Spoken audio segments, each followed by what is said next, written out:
Donc l'ordre du jour de ce conseil, qui est très administratif, donc après l'approbation du conseil du procès verbal, nous aurons, dans le cadre des institutions et vie politique, la désignation des membres élus du conseil communal d'action sociale, ensuite la désignation des membres de la commission d'appel d'offres permanente de la commune, la désignation des délégués élus au comité syndical du CIRD, la désignation de délégués pour siéger au sein du parc naturel régional du Vercors, la désignation de la déléguée au sein de l'association commune forestière de l'Isère, la désignation d'un représentant à l'Assemblée générale du CAUE, Conseil d'architecture, d'urbanisme et de l'environnement de l'Isère, la désignation d'une représentante à l'Assemblée générale de l'Agence d'urbanisme et de la région grenobloise Orgue, la désignation d'une représentante au sein de la SPL Isère Aménagement, la désignation du représentant de la commune auprès de la société publique locale, Agence locale de l'énergie et du climat de la grande région grenobloise ALEC, désignation de la représentante au sein des instances de la SPL Haute-Grenoble-Alpes, désignation d'une représentante à la SEM des pompes funèbres intercommunales, le PFI. Il y aura ensuite la question des indemnités de fonction du maire, des adjoints et des conseillers municipaux délégués. Ensuite, il y aura une question de finances publiques, c'est-à-dire l'attribution de subventions à l'USS Basket de Sassenage, et 2 questions de ressources humaines, une autorisation de recrutement d'agents contractuels sur des emplois non permanents pour faire face à des besoins liés à un accroissement temporaire ou saisonnier d'activité, et enfin, une autorisation de recrutement d'agents contractuels pour remplacer des agents publics momentanément indisponibles. Donc, nous allons commencer par la désignation des membres du conseil d'administration du CCAS. Donc, en application du Code de l'action sociale et des familles, le nombre des membres du conseil d'administration du Centre communal d'action sociale, le CCAS, est fixé par le conseil municipal. Donc, il est proposé de fixer le nombre total des membres du conseil d'administration du CCAS à 10, étant entendu qu'une moitié sera désignée par le conseil municipal ce soir et l'autre moitié par le maire. Donc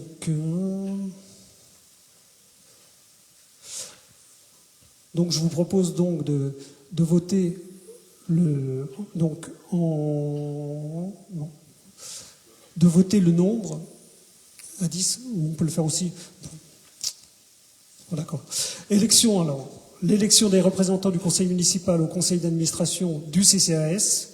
Donc, en application du Code de l'action sociale et des familles, le maire expose que la moitié des membres du conseil d'administration du CCAS sont élus par le conseil municipal au scrutin de liste, à la représentation proportionnelle au plus fort reste, sans panachage ni vote préférentiel.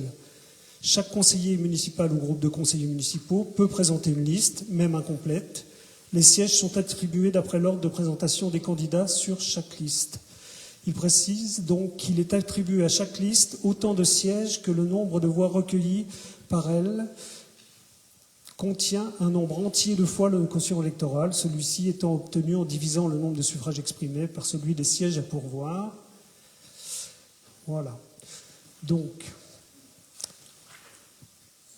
vu les articles L 14.14.2 et L 14.11.5 du Code général des collectivités, nous allons procéder à la désignation des membres de la commission d'appel... Non. Désolé. C'est le premier. Donc, si tous les sièges ne sont pas pourvus, les sièges restants sont donnés aux listes ayant obtenu le plus grand reste. Le reste étant le nombre de suffrages non utilisés pour l'attribution des sièges au quotient. Lorsqu'une liste a obtenu un nombre de voix inférieur au quotient, ce nombre de voix tient lieu de reste. Si plusieurs listes ont le même reste, le ou les sièges restants à pourvoir reviennent à la liste ou aux listes qui ont obtenu le plus grand nombre de suffrages.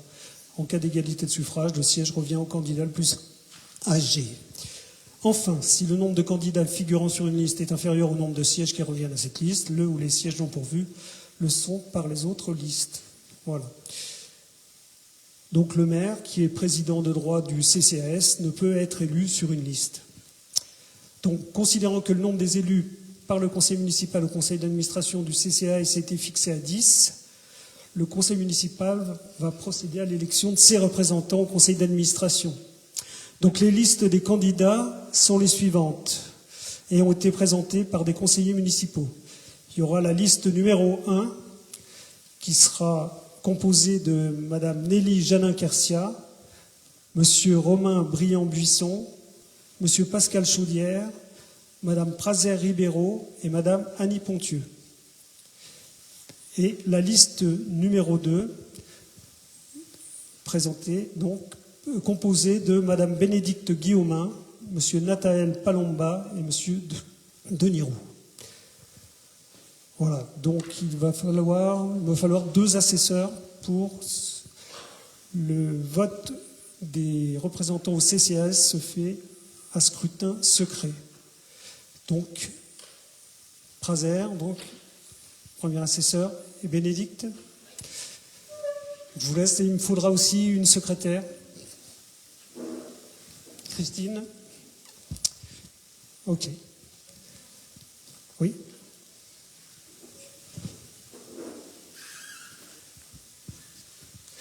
Donc là, vous allez chacun recevoir des bulletins. Donc à chacun d'écrire sur le bulletin liste numéro 1 ou liste numéro 2. Donc liste numéro 1, je répète, c'est la liste qui est composée d'élus de la majorité.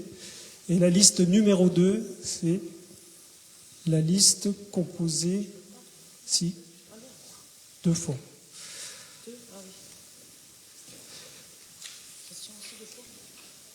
La liste numéro 2, donc la liste composée d'élus de la minorité.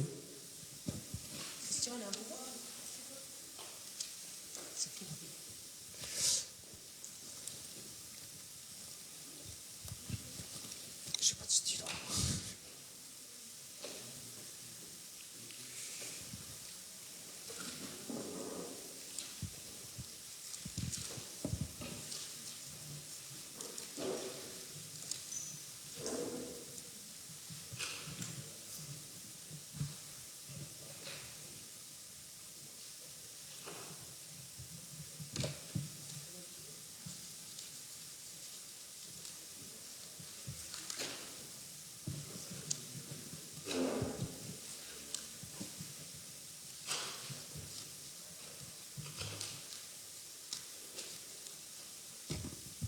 Comment vous voulez procéder? Vous voulez faire tourner l'urne ou chacun se déplace?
Voilà, nous allons pouvoir procéder au dépouillement.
Alors 16 pour la liste 1 et 3 pour la liste 2.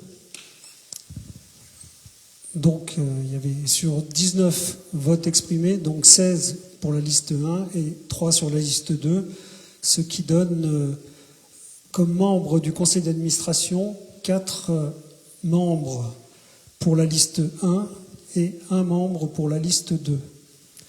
C'est-à-dire les représentants élus du conseil d'administration du CCAS seront Madame Nelly Janin-Kersia, Monsieur Romain Briand-Buisson, Monsieur Pascal Chaudière, Madame Prazer-Ribeiro et Madame Bénédicte Guillaumin.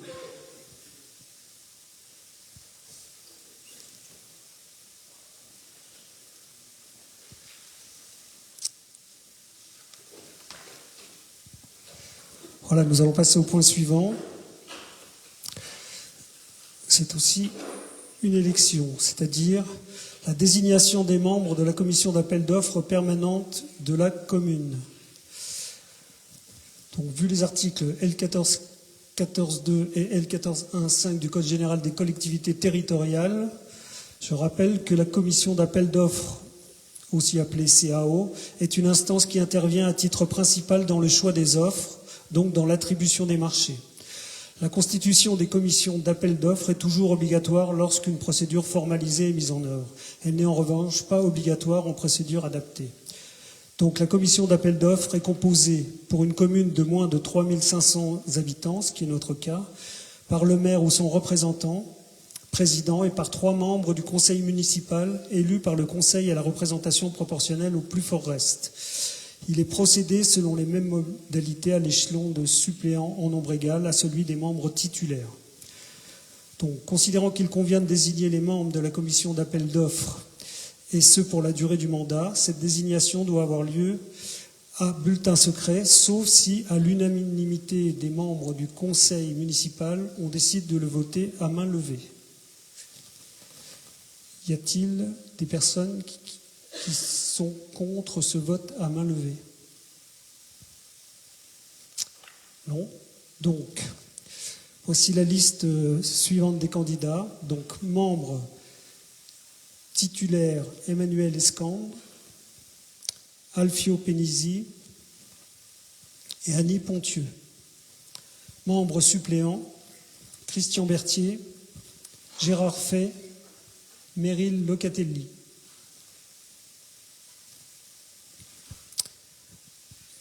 Est-ce que vous avez des candidats, les élus de la minorité?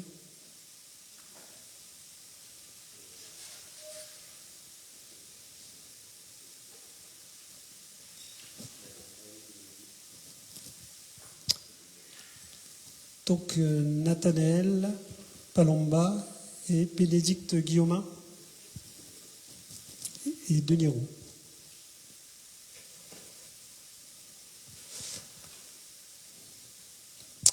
Donc nous allons procéder au vote.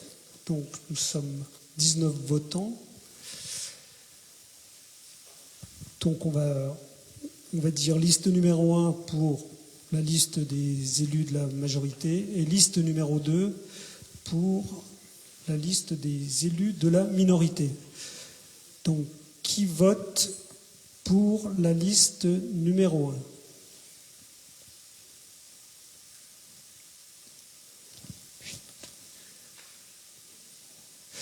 Donc ça fait 16. Qui vote pour la liste numéro 2?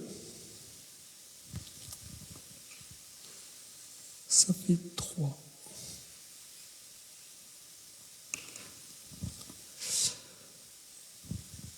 Donc le quotient électoral, c'est 19 divisé par 3. Ça fait 6, 80 et quelques.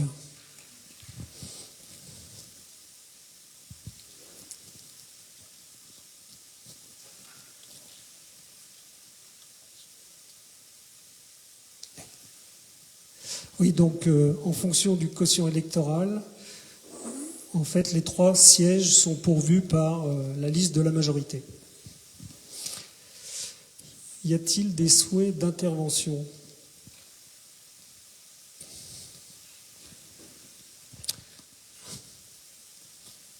Oui. Donc je mets au vote ce rapport. Qui ne prend pas part au vote ?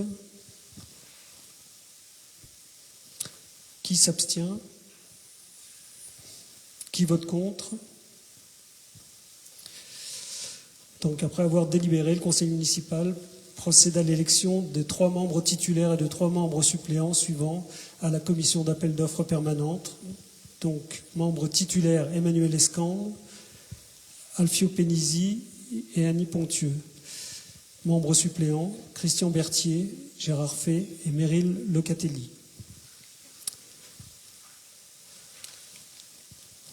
Donc nous allons passer maintenant à la désignation des délégués élus au comité syndical du CIRD, syndicat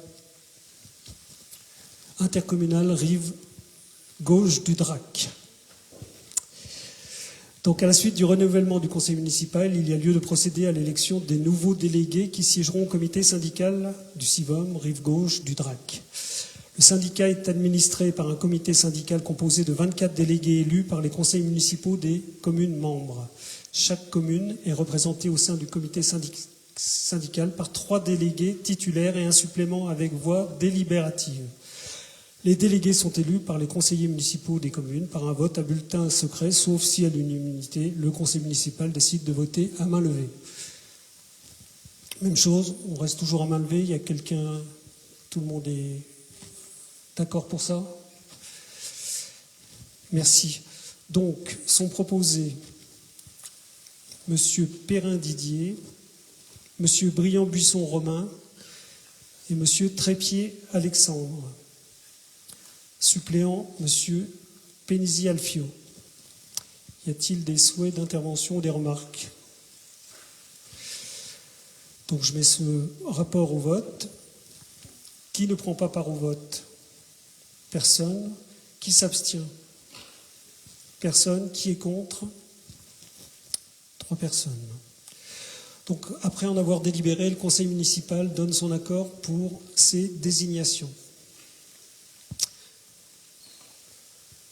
Ensuite, désignation des délégués pour siéger au sein du parc naturel régional du Vercors.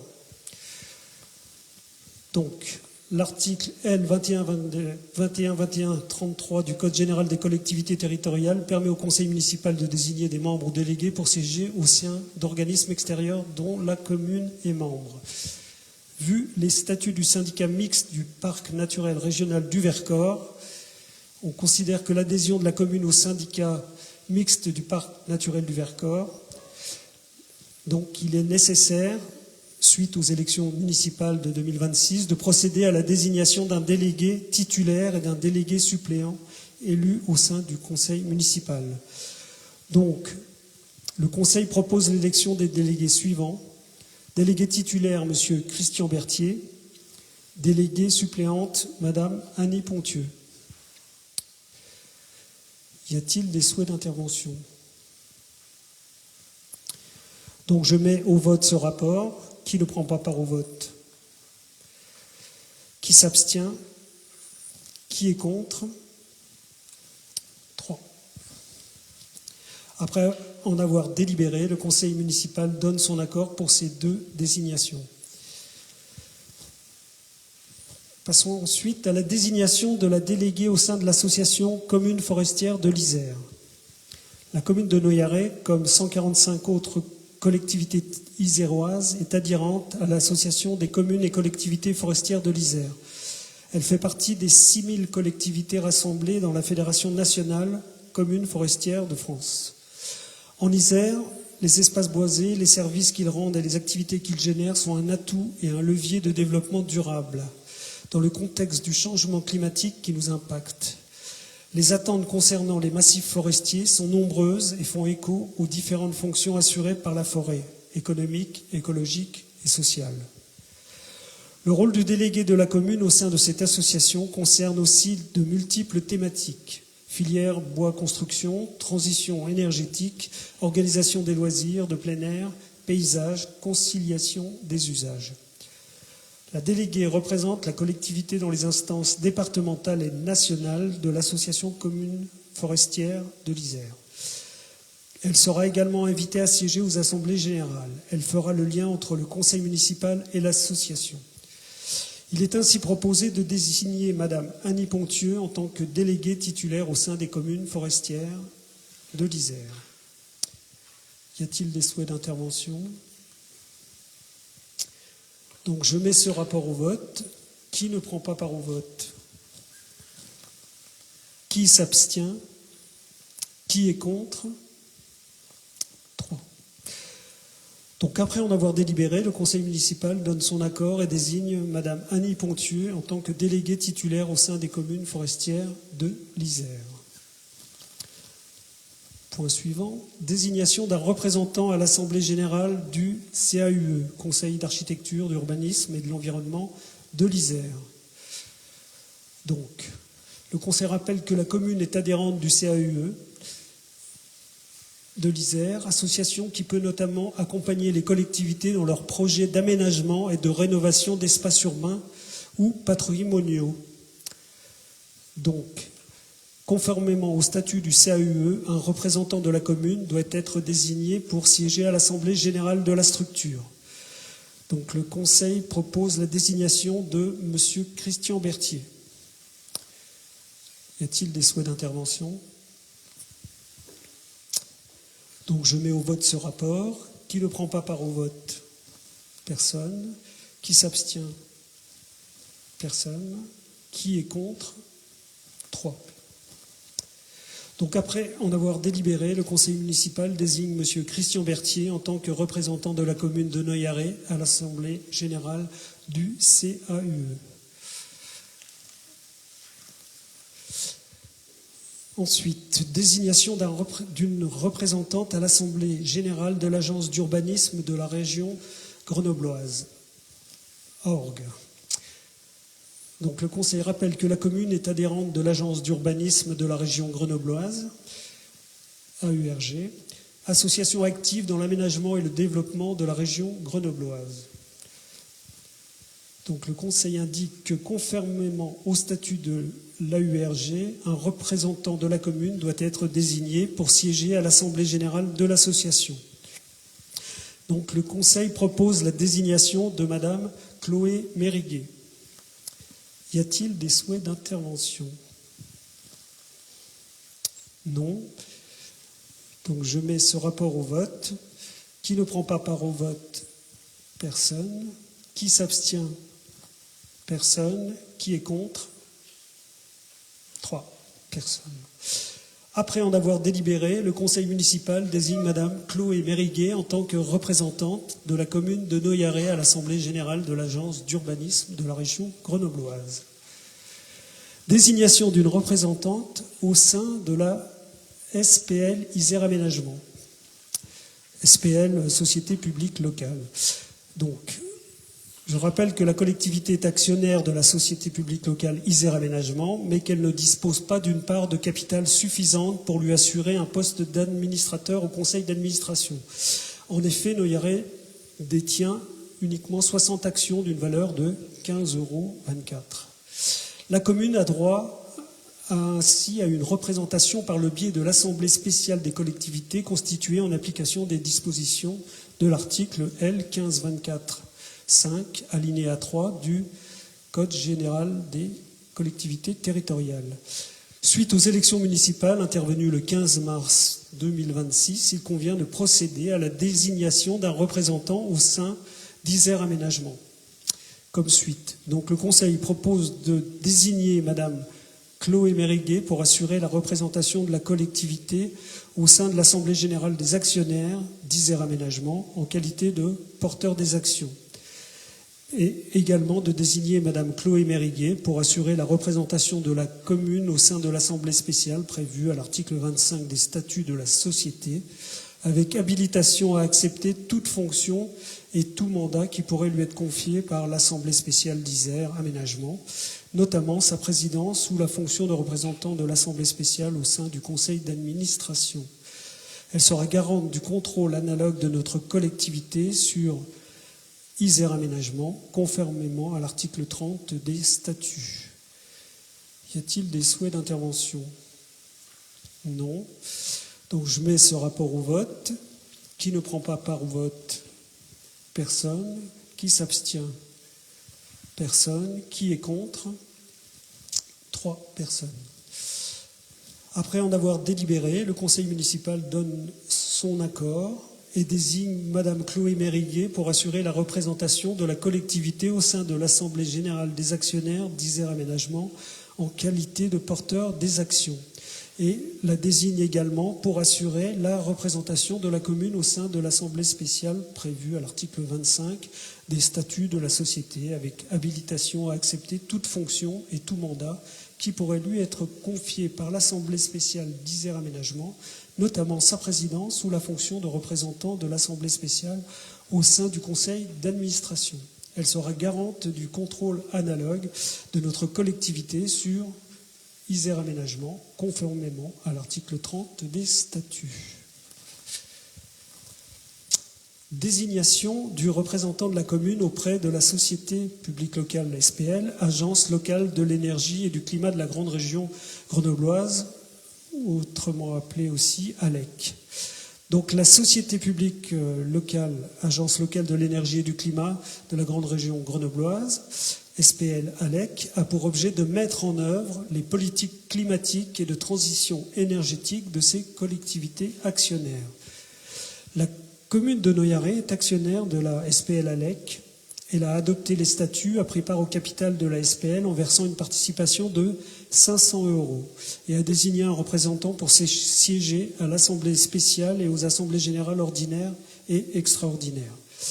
À la suite des élections municipales 2026, il convient donc de procéder au renouvellement du représentant de la commune siégeant au sein des instances de la SPL, Agence locale de l'énergie et du climat de la grande région grenobloise.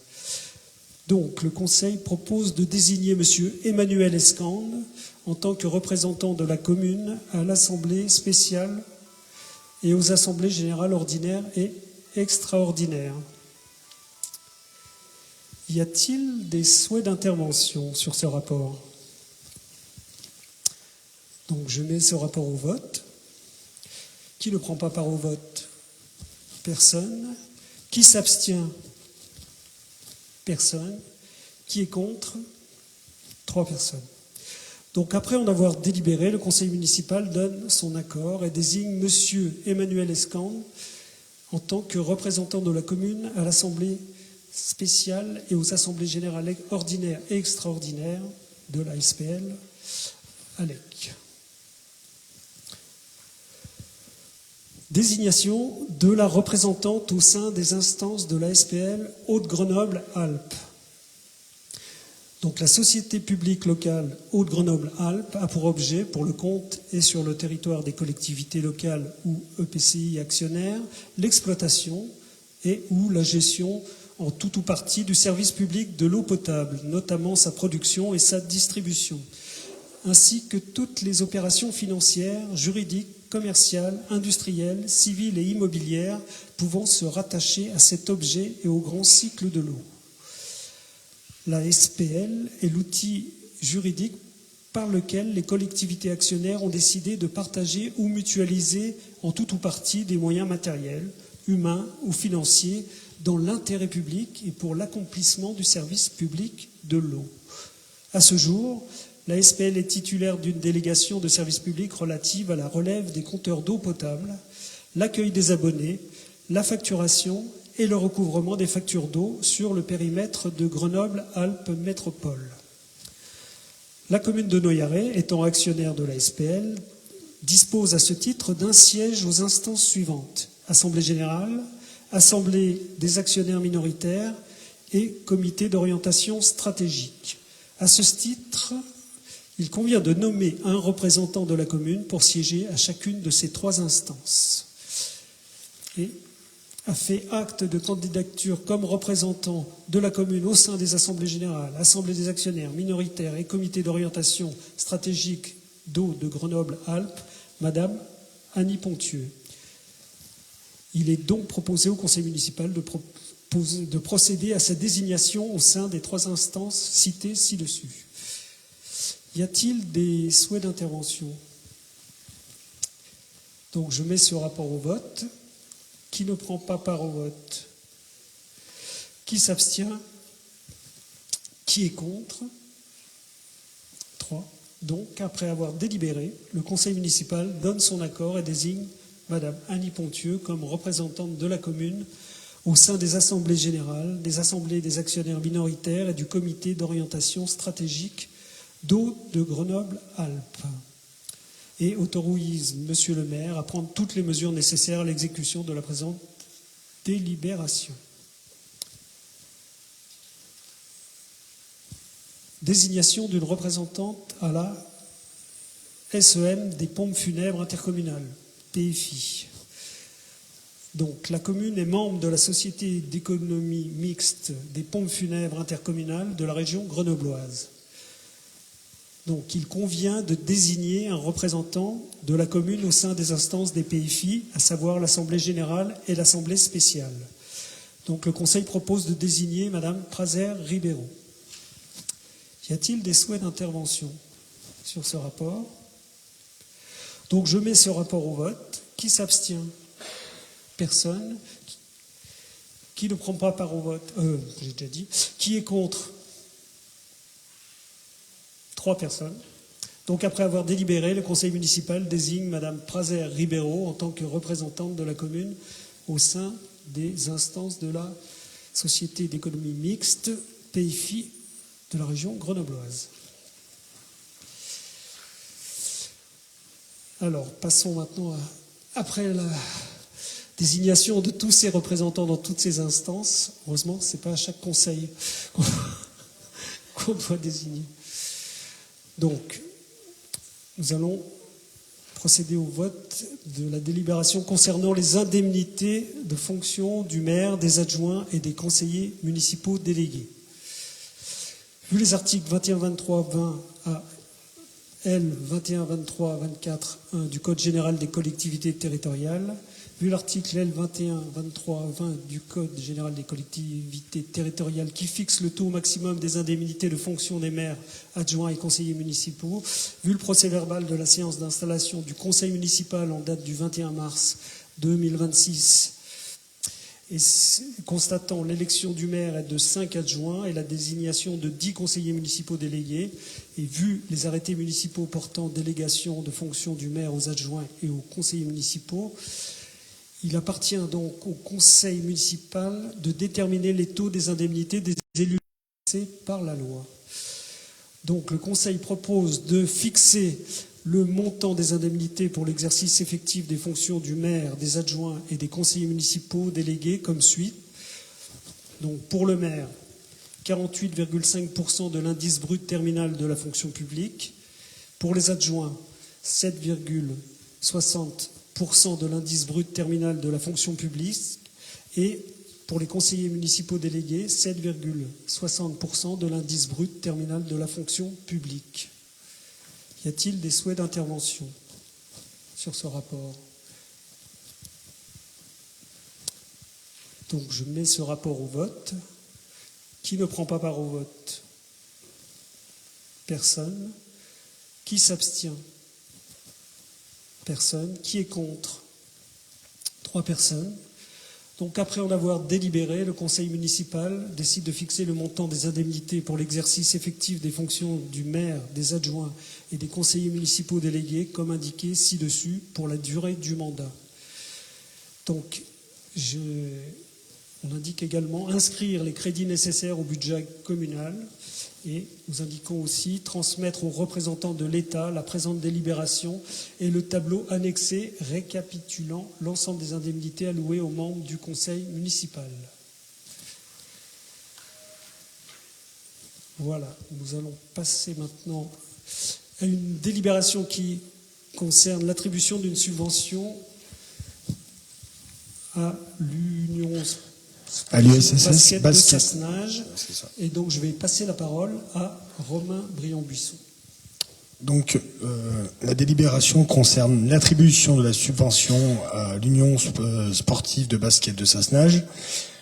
L'USSS Basket de Sassenage nous a transmis en début d'année 2026 tous les documents nécessaires à l'attribution d'une subvention de fonctionnement pour l'année 2026.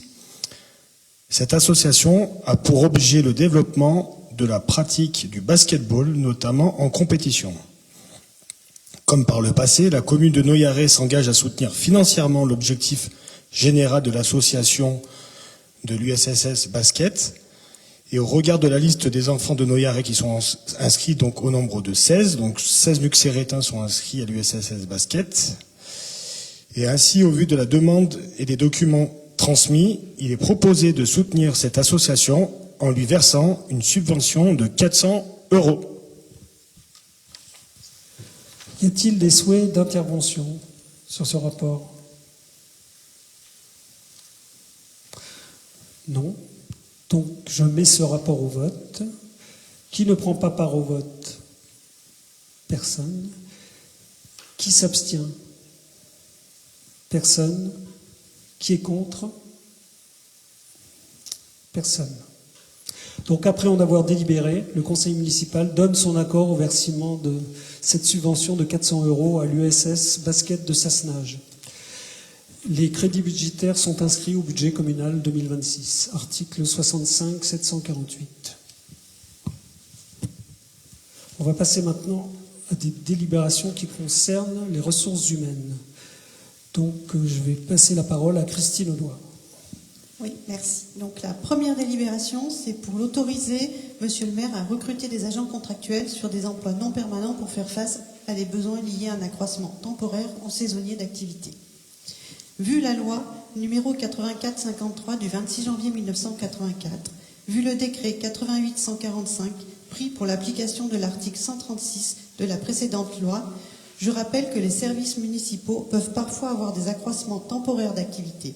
Il est nécessaire, d'une part, de faire en sorte de contribuer à la continuité du service public et d'autre part, de ne pas mettre en déséquilibre certains services soumis à des normes spécifiques, comme par exemple la cantine scolaire ou les services liés au sanitaire. Ces contrats sont conclus pour une durée déterminée et renouvelés par décision expresse dans la limite de la durée de l'accroissement d'activité. Il est précisé que la rémunération s'effectuera par référence à la grille indiciaire de la fonction publique territoriale en fonction notamment de la nature des fonctions concernées, de l'expérience des candidats et de leur profil. Les crédits correspondants seront inscrits au budget. Je propose d'accepter la proposition d'anticiper les besoins occasionnels ou de surcroît d'activité, d'autoriser le maire à recruter le cas échéant les agents nécessaires et d'autoriser le maire ou son représentant à signer toute pièce s'y rapportant.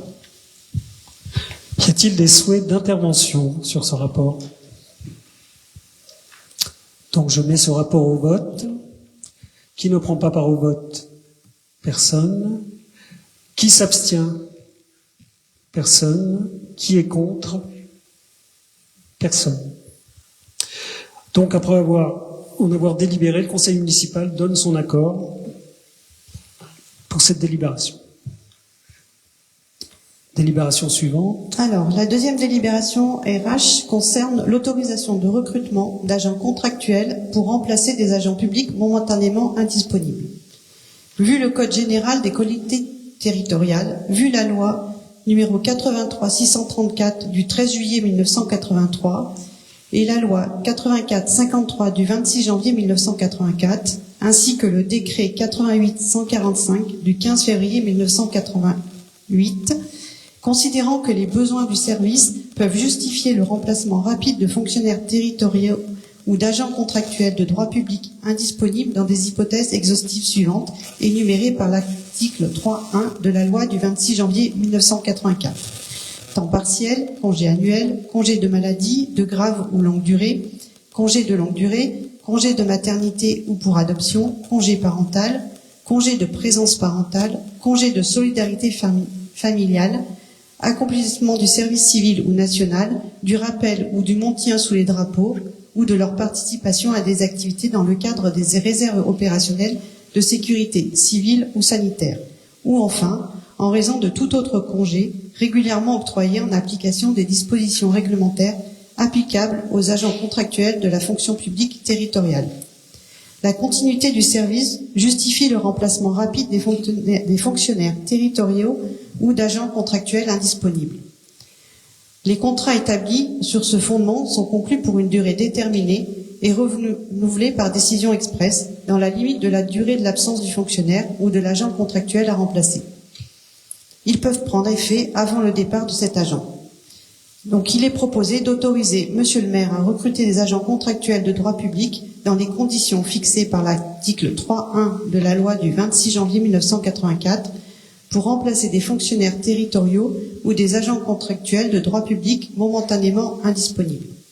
Il sera chargé de la détermination des niveaux de recrutement et de rémunération des candidats retenus selon la nature des fonctions concernées, leur expérience et leur profil.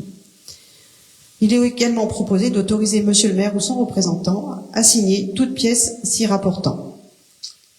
Y a-t-il des souhaits d'intervention sur ce rapport? Donc je mets ce rapport au vote. Qui ne prend pas part au vote? Personne. Qui s'abstient? Personne. Qui est contre?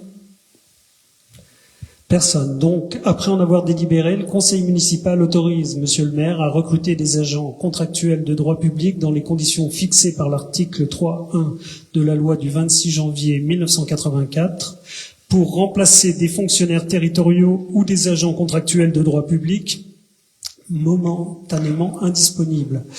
Il sera chargé de la détermination des niveaux de recrutement et de rémunération des candidats retenus selon la nature des fonctions concernées, leur expérience et leur profil.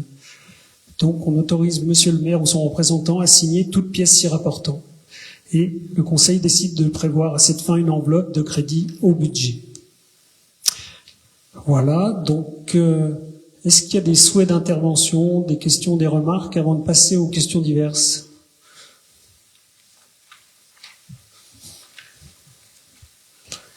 Donc, nous passons aux questions diverses. Est-ce qu'il y a des interventions? Vous avez des choses à faire part au conseil municipal?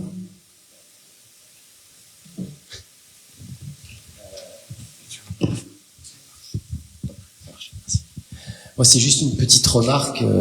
Je sais que vous avez respecté le délai de prévenance et je vous en remercie. Mais dans l'optique d'une communication bienveillante, s'il était possible de ne pas apprendre la date du conseil municipal via Facebook, ça serait quand même sympa pour nous.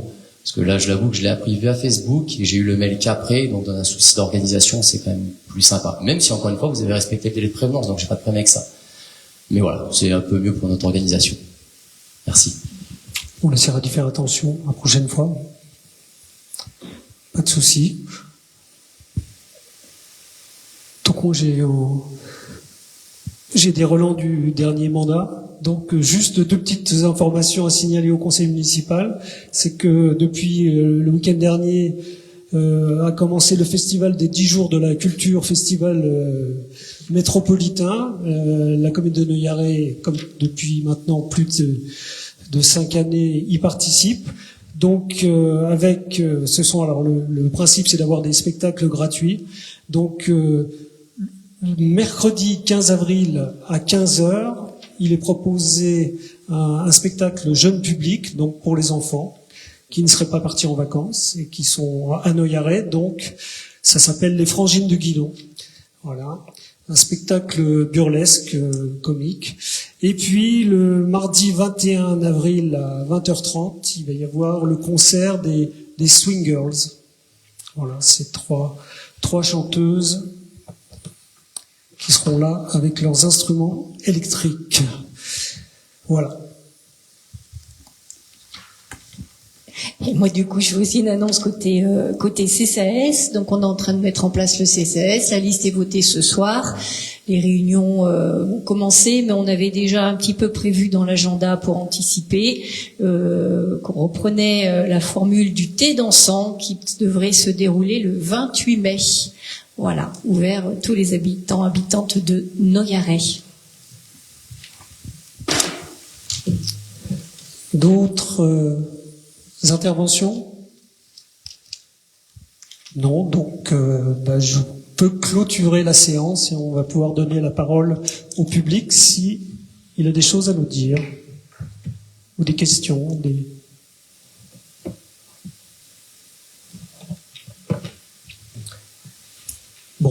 Eh ben, moi je vous dis bonne soirée.